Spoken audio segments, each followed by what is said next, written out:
I know I won't see you in the morning. I know that. I said, but I want you to know I love you. She looked up at me and she smirked.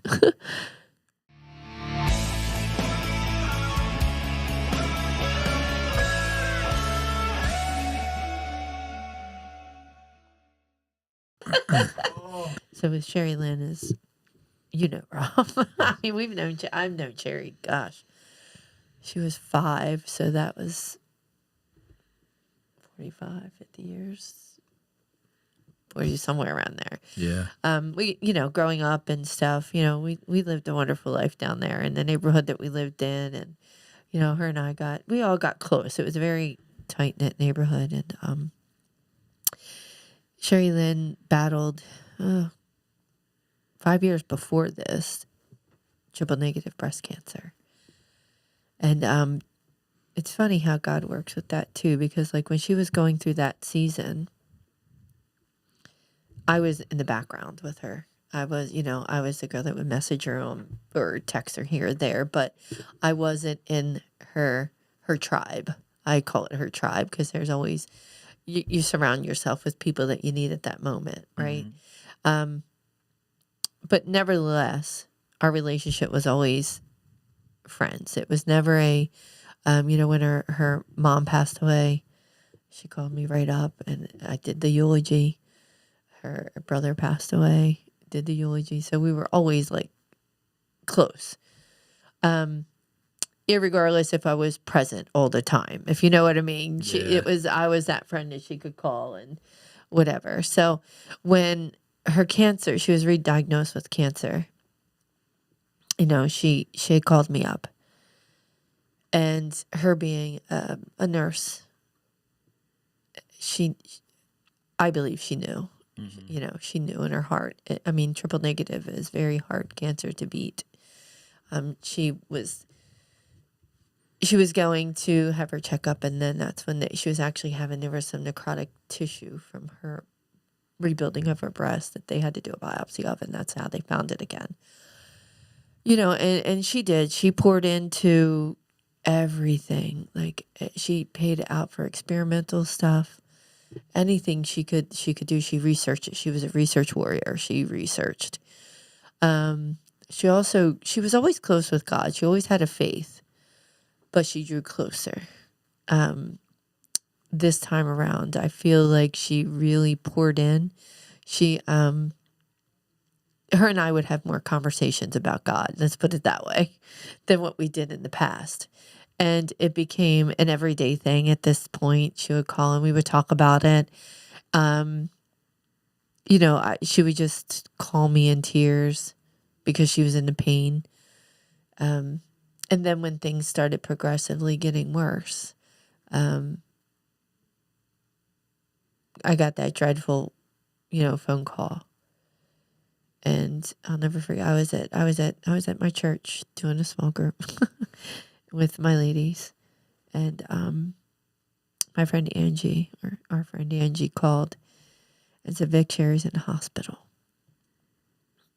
I'm like, okay, is this like, because Sherry's always resilient, right? Mm-hmm. She was always that warrior, right? So I'm like, she's like, "No, I think you need to come. Sherry wants you here." I'm like, okay. So I sat for a minute because I didn't want to leave my small group ladies because I felt like I had an obligation there as well. And honestly, I did. I finished. What happened was all of my ladies crowded around me and they were like, "Let's go. We're going to get in the car. We're going with you. And we'll sit down in the chapel while you go visit your friend because we want to be there and pray and lift your corner because I know you're pouring out," which spoke volumes to me. Mm-hmm. Anyway, I told them no, that things would be okay. So I remember walking into the room. Sherry's being Sherry. She's laying on her bed and she had a crowded room. A few of her friends that were there. And as soon as I walked in, she said, "Vicky." And anybody who knows Sherry, she's bold, blunt. Very bold and very blunt. Yeah. God love her. She will tell you in a heartbeat Mm-hmm. and not think twice about it. So you listened pretty much. She was like, Vicky, I need you over here right now. I need you over here. Get to my bedside because we need some prayers going on over here. So part of me just smiled because she saw that in me, right? She saw the God in me. Mm-hmm. And she knew that I would pray like no other. That when I prayed, I was praying. I wasn't just saying it. Mm-hmm. I was being it and doing it and giving it to God. So I go over to her bedside. And mind you, there's other girls there. Sherry's like, oh no, you gotta get up over here. Like you getting up over here. Oh, Sherry, will you want me up on your bed? She's like, yeah, get over here, girl. I was like, okay. So we all locked hands. Whoever was in that room, nurses, doctors, they listened to Sherry. That's all I got to say. So we were all holding hands, and I just prayed and cried and prayed and cried and prayed and cried, screaming, and the whole time just kept praying and praying. But I felt the presence, like I knew the Holy Spirit was in that room with us. And I looked over, actually it was to my left, and in the chair was her husband. He was just sitting there taking it all in. I just kept praying at that time. I didn't really understand, and I'll get to his story in a minute, but I just kept praying and asking God to show her his purpose, because that's all she kept saying to me, is she didn't know what her purpose was. Mm-hmm. And I was like, God, just reveal her purpose for her, on top of the healing and, knowing that he is the ultimate physician and surgeon, and he can cure. I've seen miracles, and just praying like no other. It was a great night. We all left. We stayed for hours, obviously, but, we all went home. And that night, I got a text from her, and she's like, girl, I got to talk to you. I was like, what's up? And she said, Clint accepted Christ. That was her husband. I don't know if I should say. Anyway, her husband accepted Christ. I said, what do you mean? She's like, Vicky, he's an atheist. I said, what? What? And she's like, and Sherry at this time couldn't breathe. She had every kind of oxygen device on her. They had not just your normal. They had this big, it looked like a CPAP thing on. So she could barely breathe, because what was happening with her cancer, the triple negative was surrounding her pleural sac of her lung. Okay. So all of the fluid around her lung was cancer. So they were doing cement treatments, anything she was doing all of this stuff. So she could barely breathe, let alone talk. So she walked her husband through the salvation prayer that night. When we left, and he had told me his story, and I'll go over it, what he had told me happened. The time that he was sitting in that chair, he was having an experience with God. And he said all he's seen was a bright light illuminating over her in the bed that we were praying over. He said, I just seen all this bright light, Vicky. I didn't know what it was. He said, and I seen, and what he described as, he described them as little cherubs, little angels, dancing around her bed. And he said, all I see was little baby angels just dancing around. And I just found myself like in this moment. We all know it was the Holy Spirit moment with him. And he's like, I didn't know what it was. Well, the whole time he explains his experience, he can't get a word out. He is crying. He's chills. He's like, I've never experienced anything like this in my life. Like I sat there and said, how can I question God? Like, From an atheist. correct. He's like, and I knew God existed at that moment. I saw it. So after we had left, apparently he told her about what happened. And she looked at him and she said, do you believe? Do you believe in Jesus? Do you believe, that Jesus is your Lord and Savior? He said, how can I not? Like, she said, okay, we need to do this. Like, and she walked her husband through the salvation prayer, not being able to breathe. Like, you have to see, and I'll show you pictures of her, but you have to see the apparatus that she was in, and she couldn't breathe. So just to know that the Lord gave her the breath in her lungs to walk her husband through salvation, and to know Sherry, that was so important to her, to know that Clint would know Christ before she passed, because she knew the promise. She knew that, if you accepted Christ and you were in his presence and you were pouring into God, that we were promised everlasting life and that she would see him again. She did not want to see him. So her prayer was that he would come to know Jesus. All these months before she went to the hospital, she faithfully, because she couldn't get to church, she would watch online. 700 Club was her favorite because it was there and with her. I think the lady was donating money, just pouring it into them, because she, a lot of times, like she said, I'm sitting here praying, and they would say, whoever you are with a lump in your throat, and she was dealing with all that stuff. They were prophesizing over her. So she was feeling all of that at that moment. So all these months built up to her hospital stay was for her husband to come to know Jesus. So that moment when God brought me to her, the hospital, and that's the only way I can describe it, because I've known her, like I said, all my life. And I've been, I may not have been to her kids' birthday parties and all that stuff, all of those, but I've been to very critical weddings and deaths and things like that in her life. Her first bout of cancer I wasn't a part of, but that wasn't my story with her. And I knew, and there's some people to this day that can't accept that. Like, where'd this girl come from, right? Yeah. She wasn't here the first round.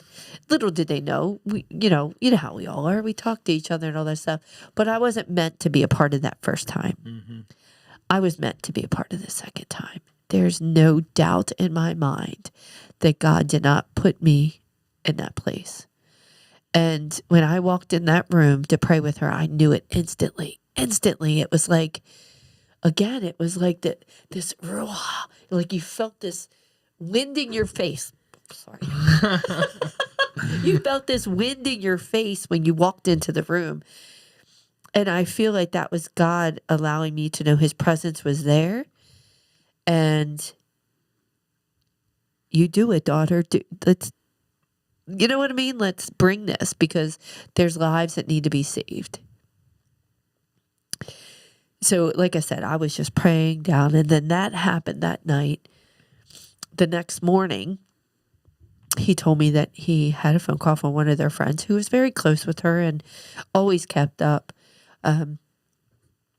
She had taken off work because she woke up with Sherry on her heart, and said that she just needed to stay home and pray healing, because God told her to pray for Sherry that day. So she called out of work.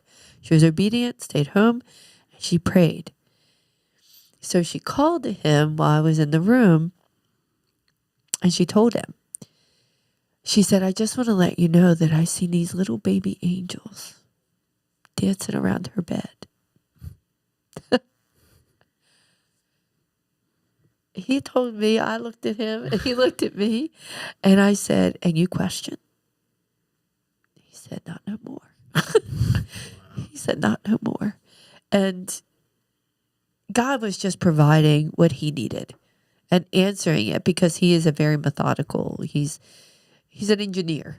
That's what he does for a living, right?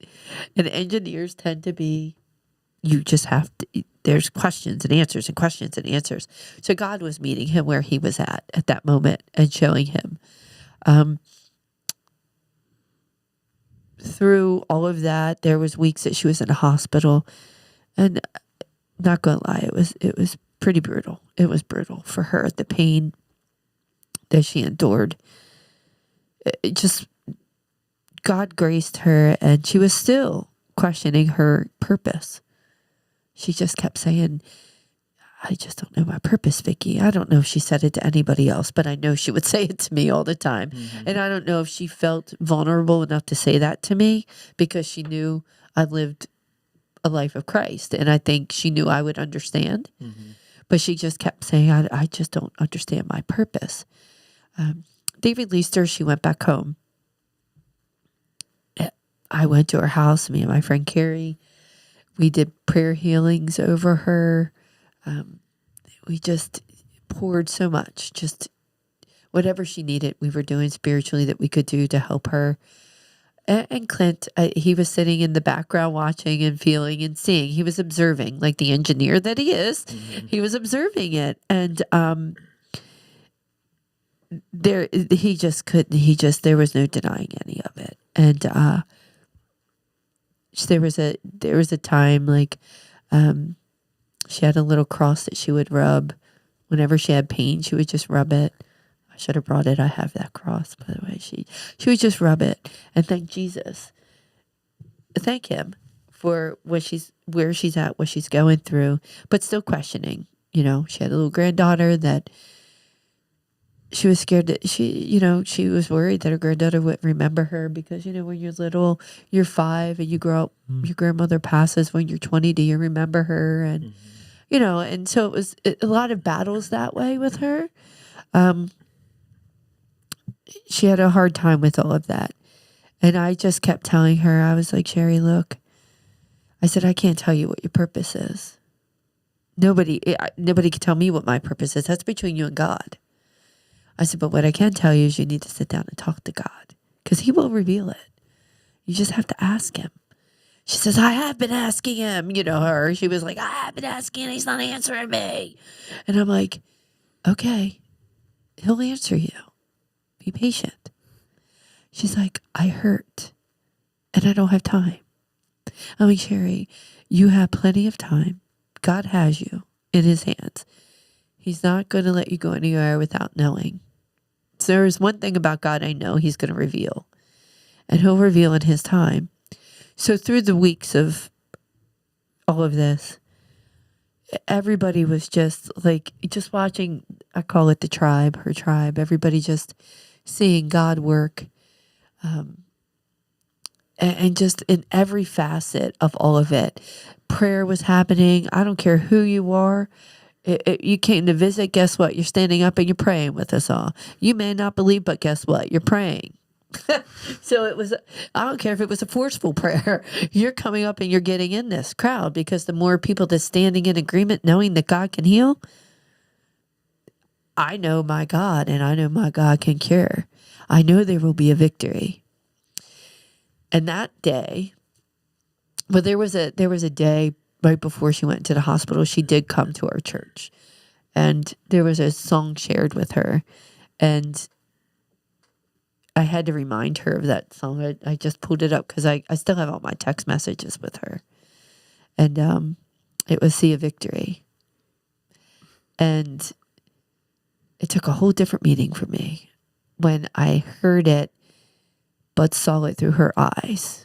So that day we were sitting there and I'm like, I would text it to her and I'm like, don't forget, this is your fight song, girl. You're going to see that victory. You're going to see a victory. God's going to heal you. God's going to take care of you. Just keep your faith. And she's like, Vicky, I'm not leaving my faith. I'm not leaving my faith. I know God loves me. I know he loves me. And at the end, if he has to take me home, then so be it. But I know he loves me. And again, her sister come in town. I had a chance to sit with Dawn about it. And, just God using me through it. Because again, I think me having that relationship with her family, it it was easier for me to have that conversation with them, like with Dawn and everything. And so the night before, actually, I'll fast forward a little bit because in between there were so many moments. She had quiet time with each one of her friends and how much we meant to her. And that's where I knew how important I was to Sherry and how important she was to me, because there was nights that she would call me at 11 o'clock at night. I'll never forget that night. It was when she went back home. She called me 11 at night, screaming in utter pain. I've never heard her scream like that before, ever. She couldn't even talk. She was screaming. And I'm like, Sherry, are you okay? Are you okay? Are you, what? Startled out of a sleep, mind you, because I was asleep, And anytime she called, I knew there was something going on. And she's like, just pray. It's all she could get out. Just pray. Whispered it. And I said, for you, for what? She's like, pray. Whispered it. Well, my husband's asleep next to me, so how am I going to pray out loud? And, because once the Spirit takes over you in that prayer, you are not quiet. You are not quiet. I don't care who you are. You are not quiet. So I said, okay, give me a second. I ran all the way down to my basement. Dropped to my knees on my basement floor. And I let out the most gut-wrenching prayer that I've ever prayed in my life. And I knew it was all God. I knew it was what she needed to hear. And it was just like, honestly, during my prayer, I said, Lord, if you need to take her, but take her comfortable.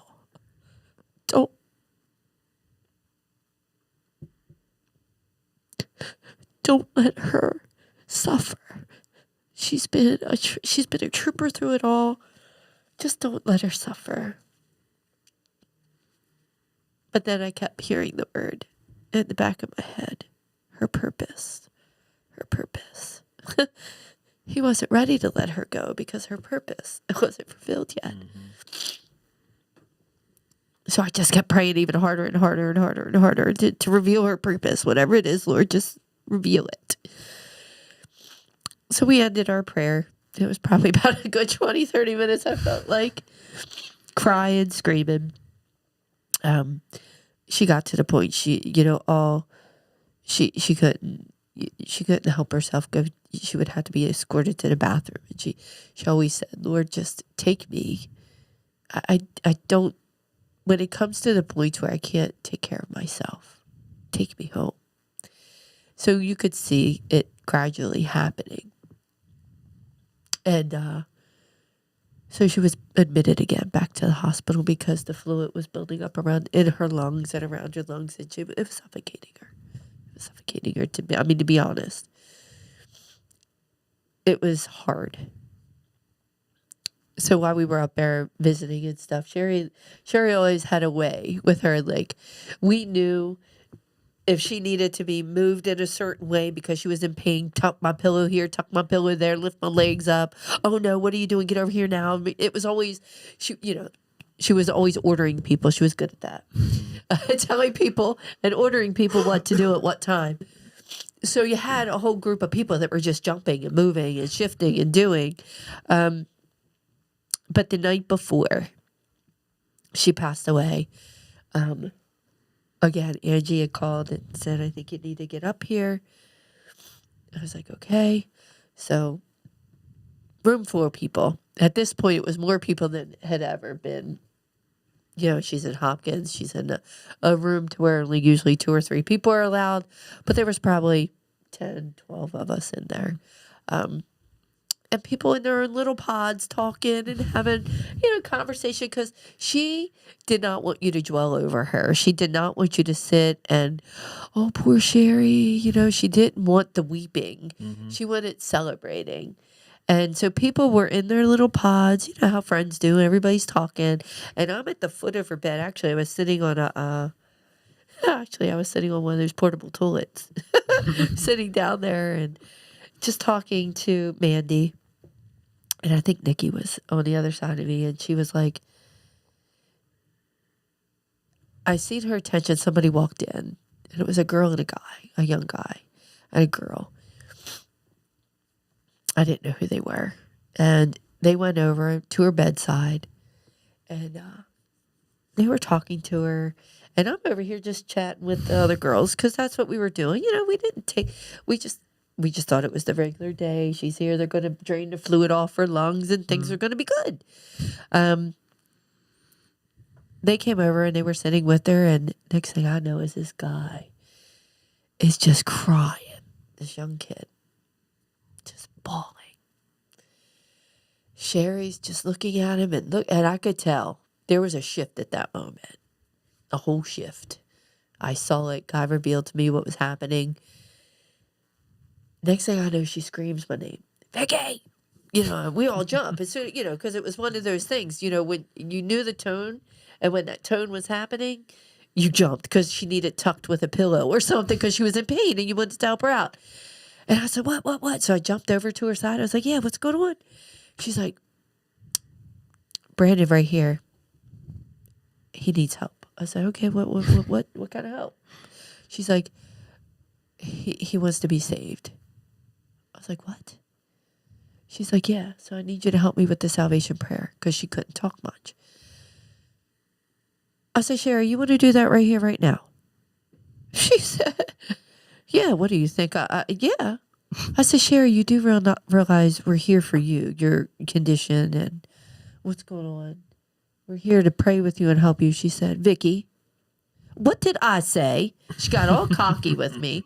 And she's like, you heard what I said. Are you going to help me do the salvation prayer or not? I'm like, okay. So I looked at Brandon, and again, he's crushed. He's just full of the Spirit. You could just see it in his face. He was glowing.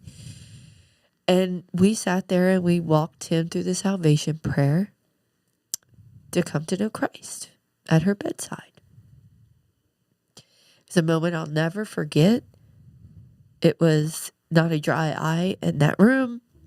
Everybody just knew. And at that moment, I let them have their talk because, you know, I didn't know who he was to her. I later found out it was her cousin's daughter's husband. And that day he was just released from rehab. And the first thing he wanted to do is go see Sherry. He was like, I have to go see Sherry. Now, Sherry was his biggest supporter in going to rehab and getting clean and pushing him into doing it. So he wanted to come see her. Just so happened to be that we were all there with her. And, you know, so as the night was shutting down, she was being funny. She was laying in bed twerking. Like, you know, she just was sitting there trying to be funny, making everything comical. But I got a glimpse from God. And I knew I wouldn't see my friend the next day. So I was just sitting back, taking it all in, videoing her. I have the video of her twerking still. And I just knew at that moment I wasn't going to see her again. And out of the blue, she sat up. She said, okay, I'm done. I'm tired. Well, of course, everybody, I mean, you're visiting. You would think, okay, she wants to sleep. She wants to rest, right? So, of course, that's what everybody thought. Okay, let's leave her. She's had enough. Out, you know, dinner, welcome. Let's leave. But I knew. I had a sense. And so everybody started walking out. And then she called her tribe back in. And we were just sitting here talking. And just, you would never know. And so everybody was saying their goodbyes. And Clint was staying with her. So we were all making sure he was okay and everything was done. And as I reached over to say goodbye to her. And I kissed her forehead. And I said, look, I know I won't see you in the morning. I know that. I said, but I want you to know I love you. she looked up at me and she smirked. And then I said, if you haven't figured out what your purpose was, it was to save lives. And you literally sat here tonight saving someone's life in the midst of your storm, in the midst of your sickness, in the midst of your demise. You were worried about God's kingdom. And because of that, your angel wings are going to be beautiful. And I said my goodbyes. And I left and came back the next day, and she was unconscious. And she passed away that day. So my beautiful friend found out what her purpose was. And she left this earth doing exactly what God needed her to do. Right? And I can't tell you how many people she's touched, how many lives that she's changed. Just allowing God to work through her. Through her, she connected with so many people through her cancer, and things happened. And, she trusted in me. Why? I have no idea, for her funeral. And she told me what she wanted and what she didn't want. And she had everything all planned out, written to who was doing a eulogy and who wasn't. So I think that was harder for me to do than saying my goodbye, just because I didn't want to hurt anybody, and I knew that people were of flesh. So we had a beautiful celebration and did exactly what she wanted, and we just loved Jesus through it. We celebrated her. We glorified God. And my friend found her purpose. So it was a bittersweet. But I know I'll see her another day. I know her husband will see her another day. His story is another story that needs to be told. I know it. I feel it. You know it. You feel it. And there will be a day for that too. There will be a day. And he will definitely share her story. I mean, gosh, that man, he was God sent. He was God sent for her because he, trust me. It was like trying to take care of her was, 1 minute, okay, give me that pillow. And then as soon as you sit down, oh no, I need this. So the man was a blessing to her. And I know God's going to carry him. I know God will carry him. And through all of it, we've learned a huge lesson, And I mean, I've always been a firm believer. It goes back in the day when my mom died, because she passed away when she was 55. And I knew to celebrate life, to celebrate the new beginnings, celebrate their forever homes, right? So that's always how I look at death. So I feel like God chose me to go help her because I was more of I celebrate you, Lord, instead of mourning the death part of it. I mean, don't get me wrong, we grieve, we cry, but it's how we dance through it, right? And knowing that they're dancing with Jesus and celebrating that, because to me, that's the breathtaking part. Knowing that she's in the presence of God and what, I mean, I just can't imagine that day. But yeah, so I learned that early on when my mom died. And then, of course, when Teddy passed away, that was a whole nother, Yeah. that was a whole nother experience there. Because had I not been in my faith, I don't know what I would have did with that one.